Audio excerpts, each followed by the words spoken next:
അത് കഴിഞ്ഞിട്ട് അതിനെ സംബന്ധിച്ച് നിങ്ങളുടെ ചോദ്യത്തിന് മുഖ്യമന്ത്രി പ്രതികരിക്കുകയും ചെയ്തിട്ടുണ്ടല്ലോ.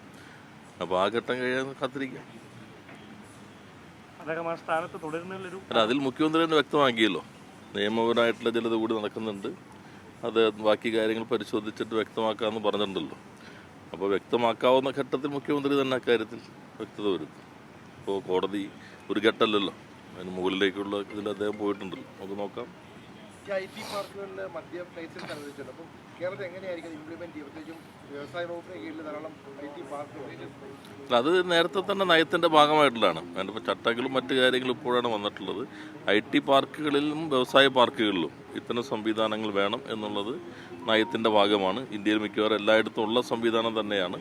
അപ്പോൾ അത് കേരളത്തിലും നടപ്പിലാക്കപ്പെടുന്നുണ്ട്. അത് നേരത്തെ പ്രഖ്യാപിച്ചതാണ്. അത് നടപ്പിൽ വരുന്നതിന് കുറച്ച് സമയം എടുത്തു മാത്രമേ ഉള്ളൂ.